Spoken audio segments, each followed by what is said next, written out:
Está no ar mais um podcast da UFABC Divulga Ciência, o seu canal de incentivo e divulgação científica.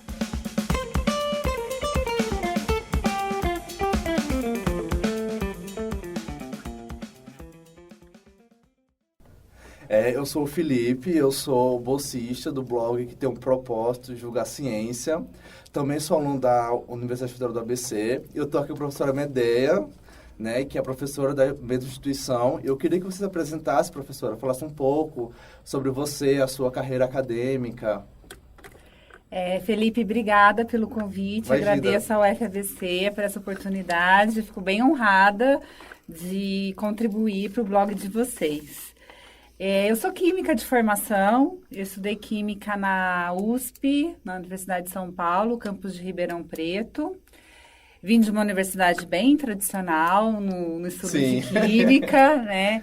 E ao longo da minha carreira eu decidi fazer mestrado, doutorado e pós-doc.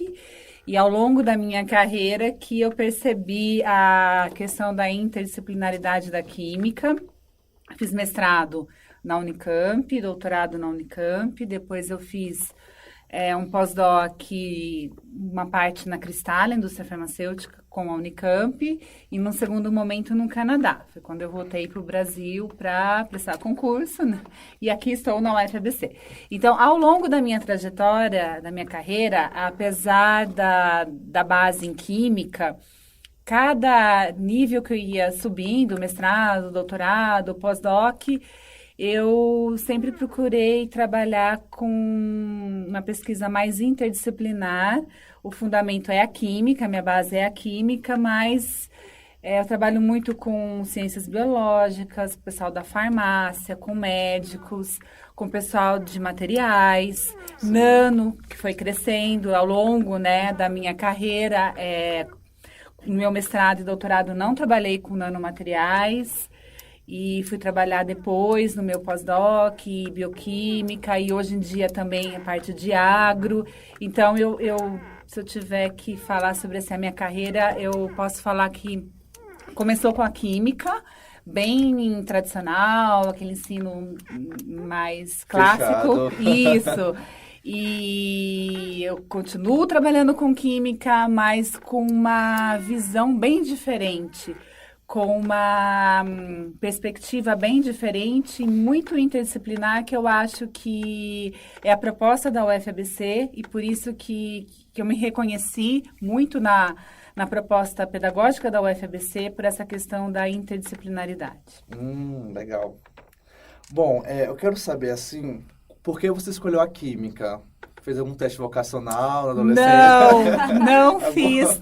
Eu ia bem no ensino médio em química. Eu gostava. Eu tinha uma certa facilidade por química, gostava.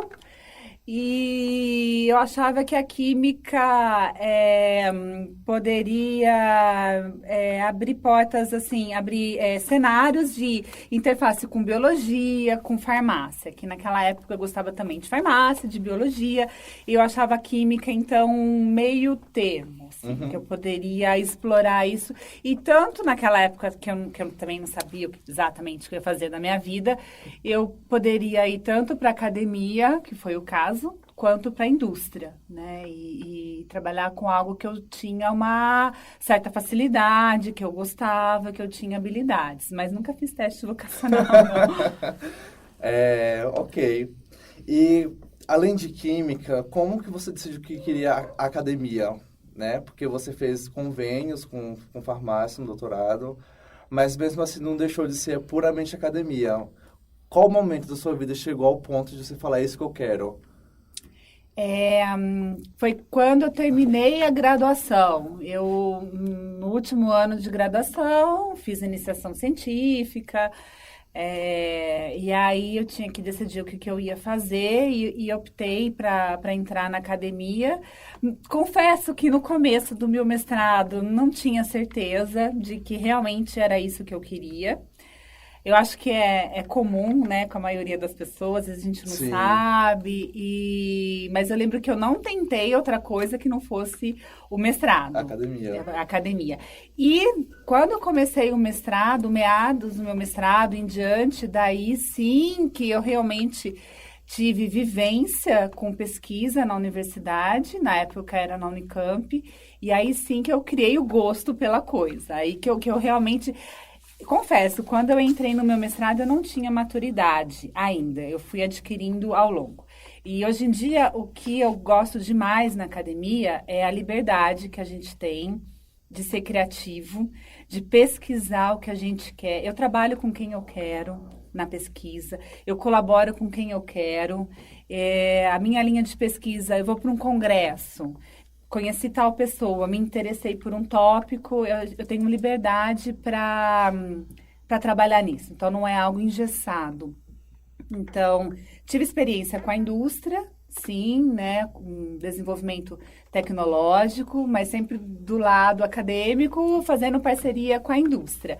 Eu acho interessante essa parceria, mas eu não me vejo na indústria exatamente porque eu acho que é um pouco mais engessado. Eu gosto dessa liberdade da gente ser criativo na academia, de trabalhar com quem eu quero, de desenvolvimento de ideias, novos projetos, novas parcerias, e que, felizmente, né, aqui na universidade a gente não tem nenhum bloqueio de pesquisa, assim, numa orientação. Você tem que pesquisar isso, você tem que trabalhar com isso. Então, como resultado, eu acabo colaborando com várias pessoas e sempre estou aprendendo. Mais recentemente, comecei a trabalhar com uma parte de agro, que eu nunca na minha vida imaginaria que eu fosse trabalhar com planta, né? Sempre matei planta, né? Não consegui nem cuidar de um cactus. E o trabalho foi me levando a isso, a pesquisa foi me levando, conhecer colaboradores nessa área, entender um pouco mais. Então, é isso que eu gosto. Assim, eu não consigo me programar muito na pesquisa, porque as coisas vão acontecendo, fluindo, e eu estou sempre aberta para as novas... Eu gosto de testar também, né? E para fazer coisas que eu não imaginaria, pesquisa que eu não imaginaria que eu fosse fazer. Eu gosto disso. Porque no decorrer da carreira, né, você vai mudando, tanto que Exato. logo depois você trabalha com nanomateriais, né? Sim. Então tem toda... Bom, recentemente você ganhou o prêmio Mercosul, né? Com o título de preparação, caracterização e aplicação de nanopartículas doadoras de óxido nítrico. Sim. Eu queria que você explicasse pra gente o que é uma nanopartícula, como que você produziu ela. Então, nanopartícula são materiais na escala nanométrica, né? Então, tem uma definição clássica que fala de 1 a 100 nanômetros, mas hoje em dia a gente considera um nanomaterial uma partícula polimérica, pode ter um tamanho maior de 500 nanômetros, né? 1 nanômetro é 1 vezes 10 a menos 9 metros. Então, são materiais que têm uma dimensão, pelo menos, nessa faixa nanométrica, que atualmente é considerado até 999 nanômetros. E a matéria muda de propriedade, né, na escala nano. Né? Um exemplo disso é o ouro. O ouro é amarelo, né? O ouro não nanométrico, massivo. E nano é vermelho? E nano de ouro é vermelho, né? Então, assim, a nanotecnologia é uma área relativamente nova. E, por exemplo, na minha graduação não se falava, né? Eu não tive nenhuma disciplina de nanotecnologia na minha graduação. Então, é uma área nova, absolutamente interdisciplinar. E eu tive que aprender muita coisa, porque eu não tive formação em nano. Eu não fiz meu mestrado e doutorado com nano, eu fui trabalhar depois no meu pós-doc, quando eu entrei na universidade com nano. Então, é todo um universo, a gente tem uma série de nanomateriais. Eu trabalho com nanopartículas poliméricas, de quitosana, de alginato, que são biodegradáveis, biocompatíveis, e com as nanopartículas metálicas, como, por exemplo, a prata, o óxido de ferro. A gente sintetiza esses materiais, então os meus alunos a maioria é de formação em química, e a gente sintetiza isso no laboratório, ou a partir de métodos químicos, ou a partir de métodos biológicos. Se eu te falar, não sei se você sabe, mas um chá, você faz um chá verde. Você consegue fazer uma nanopartícula de prata, Nossa, sério? colocando nitrato de prata num extrato de chá, né? Então, são métodos químicos e biológicos. Então, eu procuro trabalhar com métodos verdes, né? Química verde, métodos que não usam solvente orgânico, todo esse apelo também de sustentabilidade, para preparar esses materiais, caracterizar e aplicar. Legal. Bom, eu queria entender também a respeito do óxido nítrico. Sim. Por que óxido nítrico? Né? Elas têm alguma função importante?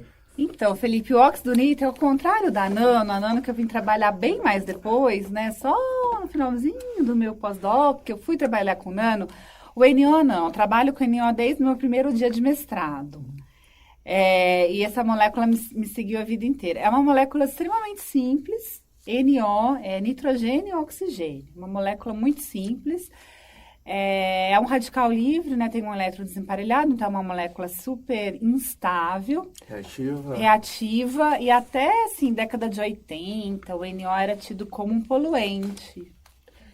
Produto da chuva ácida, visto com maus olhos, né? Foi na década de 80 que 3 pesquisadores descobriram que o NO controla a nossa pressão arterial, que a gente produz o óxido nítrico, os nossos vasos sanguíneos produzem essa molécula e ela que mantém o vaso aberto.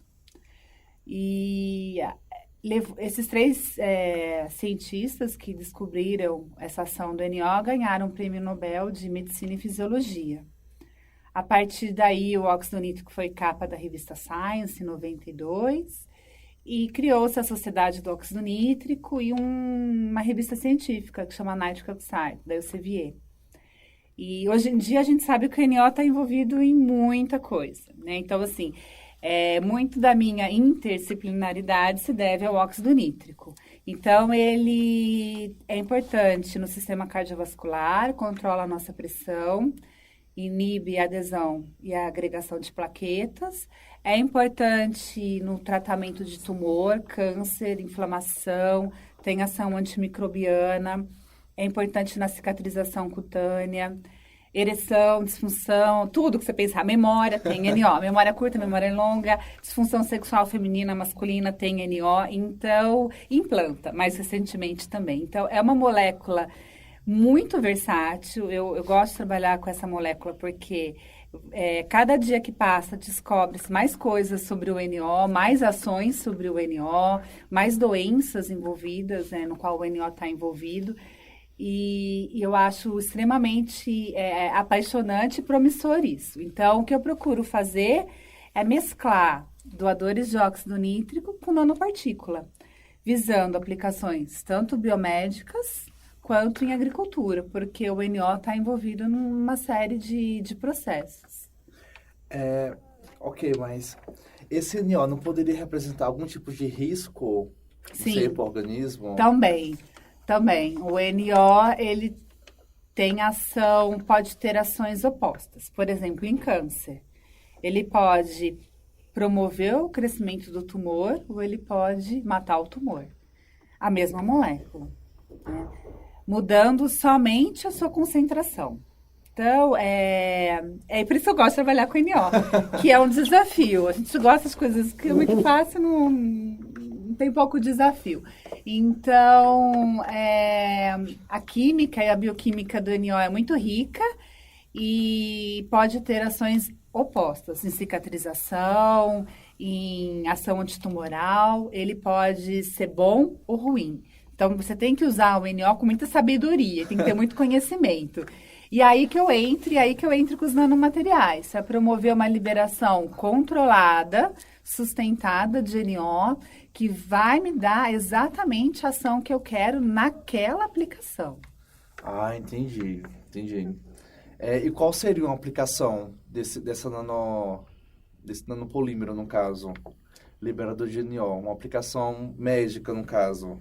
A gente tem várias. Por exemplo, eu tenho uma patente, um pedido de patente, desculpa, depositado aqui pela UFABC, no Instituto Nacional da Propriedade Industrial, INPI, que trata justamente do uso de nanopartículas de quitosana com esses doadores de óxido nítrico para o tratamento da leishmaniose cutânea, que é uma doença parasitária que causa aquela úlcera na pele, e o parasita causa uma inflamação e úlcera.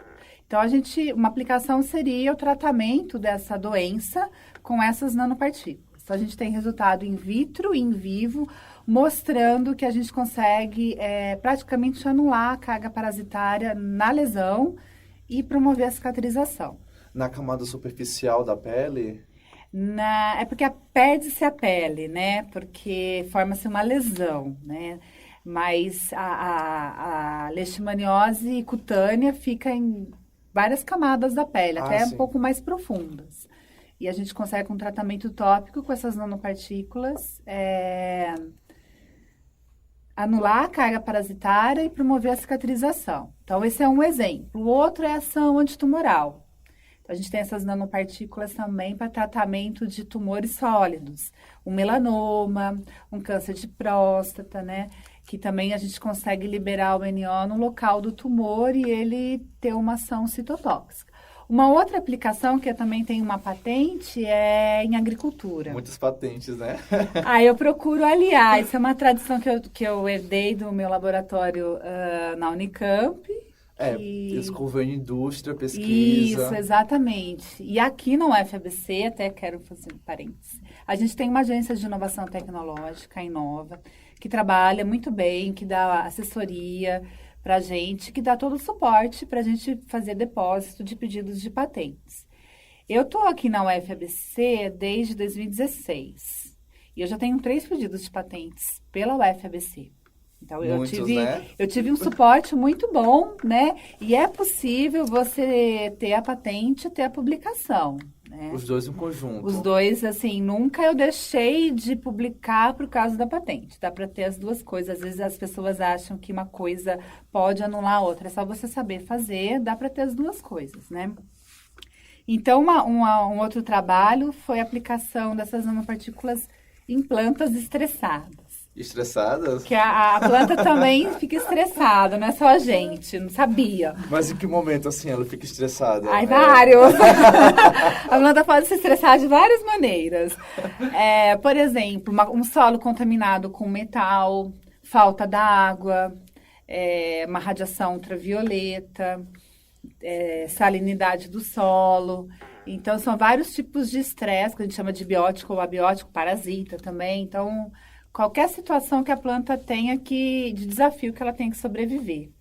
O que a gente observou que a aplicação de nanopartículas poliméricas contendo doadores de NO em plantas estressadas ajuda a planta a sobreviver. Então, ela consegue se aclimatar nessas condições, aumenta a fotossíntese, ela volta a crescer. Então, essa é uma outra aplicação bem prática da minha pesquisa. De maneira geral, Felipe, eu procuro ter aplicações bem práticas da minha pesquisa. Tem todo um trabalho de síntese e caracterização de material, medidas cinéticas, caracterização in vitro, in vivo, necessária, mas sempre pensando numa aplicação. Para que serve esse material? Isso pode ser usado para quê? Né? Sempre uma aplicação biomédica, uma aplicação em agricultura, sempre visando uma aplicação. E eu acho que foi isso que agradou, vamos dizer assim, a banca do prêmio Mercosul, porque eu acho que a sociedade pede um pouco de retorno, né, do investimento, né? Eu acho que é interessante quando você fala que você está pesquisando estratégias para melhorar diagnóstico, tratamento, para melhorar a vida das pessoas, né? E dentro do possível, na minha pesquisa, eu procuro casar essas duas coisas. A química básica com uma aplicação. Isso, com um plus, que é uma aplicação. E acho que estou tendo sucesso, assim, dentro do possível. Tá sim. E respeito ao prêmio Mercosul, qual foi o significado desse prêmio na sua vida, na carreira? Porque você tem vários prêmios, né? Você é famosa na carreira acadêmica. Obrigada pelo famoso. Esse prêmio, eu realmente não esperava ganhar. Não esperava, porque assim, não esperava. São os melhores prêmios, que a gente nunca espera. Pois bem. Exato. Eu mandei há muito tempo atrás, acho que foi no começo do ano que eu mandei. E é um prêmio difícil, porque são vários países, né? Passa por uma comissão que vai realmente analisar. Assim, eu não esperava mesmo. E quando eu fiquei sabendo, eu fiquei muito feliz, claro, fiquei surpresa, fiquei muito feliz, porque significa muito, sabe? Eu trabalho bastante. Os meus alunos, quem trabalha comigo, os meus colaboradores sabem disso. Eu trabalho bastante. Eu tenho uma carga de trabalho bem pesada. Bem densa. Eu gosto do que eu faço, eu me cobro, eu sou exigente comigo, consequentemente com as pessoas que trabalham comigo. Isso com os alunos. Então, assim, para criar realmente um time legal. E quando vem esse tipo de reconhecimento, que dá uma certa visibilidade... eu acho que é um retorno, primeiro, para mim e para o meu grupo, para os meus alunos, para os meus colaboradores, para a minha instituição. Eu gostei eu tive a oportunidade de ir para Brasília pela primeira vez na minha vida, de conhecer o Ministério de Ciência e Tecnologia, de conversar com as pessoas lá e pessoas do Ministério, pessoas de outros países do Mercosul, autoridades, né, pessoas do CNPq, enfim, e destacar exatamente a importância de verba para pesquisa, até de fazer um apelo. Socorro. É lógico, aproveitei essa oportunidade para chamar a atenção que no comprometimento do país em investimento em ciência e tecnologia, e principalmente, maior apelo, alunos de pós-graduação. Porque são os meus alunos de graduação, e principalmente de pós, que estão no laboratório, que realmente fazem o trabalho. Então, eu acho assim, para eles é muito importante esse prêmio. Eu acho que indica que a gente está caminhando no sentido certo, é um reconhecimento e é uma maneira da gente chamar a atenção das autoridades e da sociedade da importância de se investir nos jovens, em bolsas e para ciência e tecnologia. Como eu falei lá em Brasília, nós somos criativos, nós sabemos resolver problema. Então, vale a pena apostar na gente. Falta impulso, né? Só tá faltando... Isso. A gente faz tanto com tão pouco, eu acho que a gente tem um plus aí, um mérito a mais, com certeza. Com certeza. Eu só quero saber uma etapa, o que você acha da divulgação científica, principalmente na época atual, né? Tá crescendo os movimentos anti-ciência. Qual a sua opinião a respeito da divulgação científica e a respeito desses movimentos que tentam negar o conhecimento científico? Exato. Eu acho, Felipe, que agora é importante... Eu acho assim, com as redes sociais, eu acho que a divulgação científica está se popularizando, né? Artigo científico, quem faz ciência, a gente não vai esperar que, por exemplo, a minha mãe leia os meus artigos, né? Isso, a probabilidade disso acontecer é muito baixa. Mas estão crescendo os movimentos, assim como está crescendo o movimento anti-ciência, né? Antivacina. Isso, antivacina que a gente observa. Eu acho que nós também, e vocês são um exemplo disso, e eu até parabenizo vocês, a divulgação científica. Então, eu acho que a gente tem que atingir a sociedade. A sociedade tem que ser atingida com uma linguagem mais simples, acessível e saber o porquê.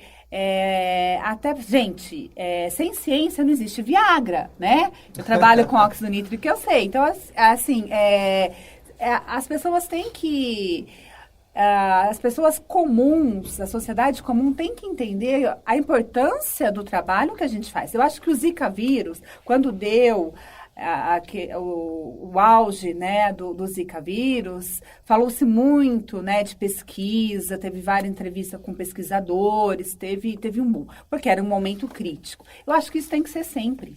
Sabe? Tem que ser sempre. Não só um momento. Não quando você tem uma epidemia de alguma doença, aí vamos lá na Fiocruz. Falar de pesquisa falar agora. Isso, depois que estourou tudo. Eu acho que isso tem que ser constante. E esses sites e blogs de divulgação e popularização da ciência é absolutamente importante. Né? Então, você atingir... Eu acho que o mais difícil é você explicar o que você faz para uma pessoa comum, né? Uma pessoa leiga no assunto, você explicar o que você, cientista, faz. Eu acho que a gente tem que ser capaz de fazer isso. A gente não foi treinado para isso, né? Mas eu acho que está mudando. E aqui mesmo na UFABC, a gente tem, aqui na PROEC, a gente tem atividades de projetos de extensão para divulgação, popularização da ciência, né, com blogs, com mídias sociais, acho super importante. E ainda mais quando a gente tem uma pesquisa voltada para a sociedade, onde a gente fala assim, é câncer. As pessoas entendem, isso aqui vai ajudar na leishmaniose, isso aqui vai ajudar no tratamento de câncer, isso aqui vai ajudar contra uma bactéria, né, contra doenças, contra uma planta que está morrendo de... seca, né? São problemas do nosso dia a dia. Sim. Então, eu acho super importante. Nesse ponto, eu acho que a UFABC está mais avançada do que as outras universidades em termos de divulgação e popularização da ciência. Lógico que isso pode e deve ser otimizado, mas como eu venho de universidades bem tradicionais, eu sinto na UFABC um olhar mais moderno e mais crítico sobre esse assunto. Você realizou uns pós-doutorados fora do Sim, país. Sim. A visão acerca da divulgação científica fora do Brasil, como tá? Tá avançada? Tá mesmo aqui? Olha, Felipe, eu acho que tá... Eu não senti mais avançado, não, tá? Porque a gente tem essa impressão, né? Que lá a gente... fora tem um debate maior. Exato. Eu tenho, assim, eu realizei meu pós-doc fora, no Canadá, mas eu tenho colaborações, né? Muitas colaborações no exterior, eu estou sempre visitando outros países, principalmente países da Europa. E assim, posso falar com propriedade para você, porque já visitei, trabalho com diversas instituições em diversos países. A gente não está atrás. Em termos de infraestrutura, de apoio, de pesquisa de ponta e de divulgação científica, tá? Nós não estamos atrás de diversos países. Então, às vezes a gente tem esse complexo de inferioridade, né? E é uma coisa que eu tento passar para os meus alunos, né? Meus alunos de pós-graduação. Muitos deles já fizeram, estão fazendo e vão fazer estágio fora, em outras instituições.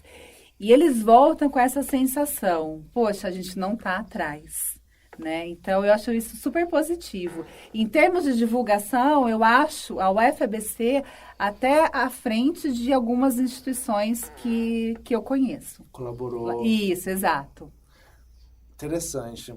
Isso só demonstra que falta só mais um empurrão, né, para a ciência brasileira avançar.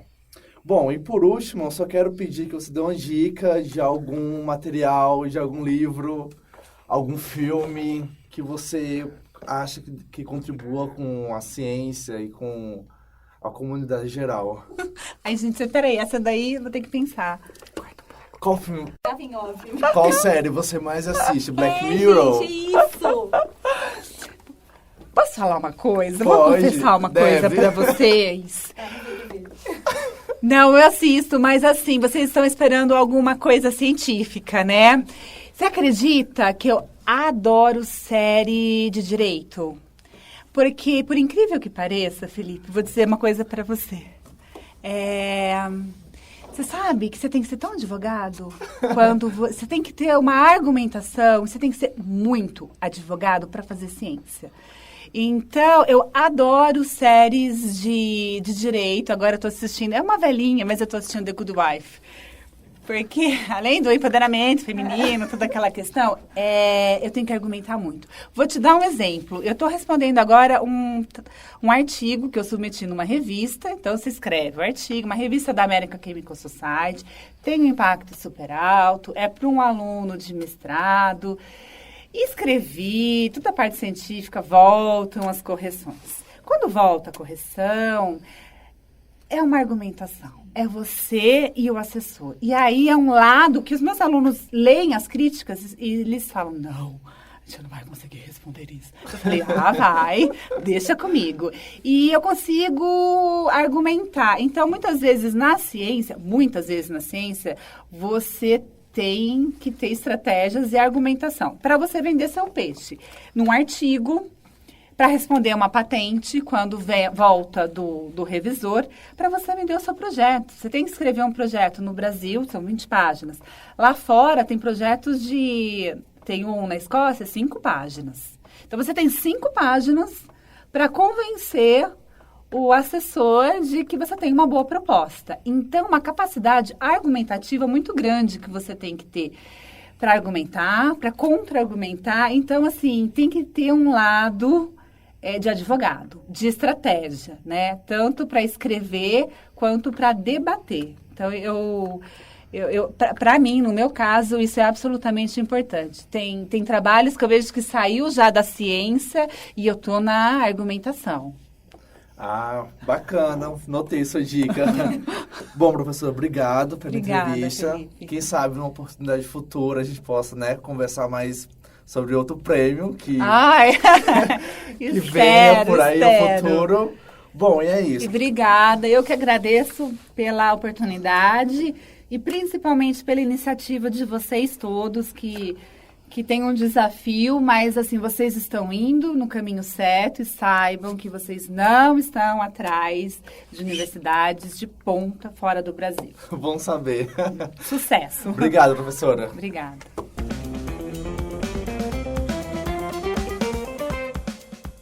Ficha técnica. Entrevistadores, Felipe. Entrevistado, professora Medeia Barozzi.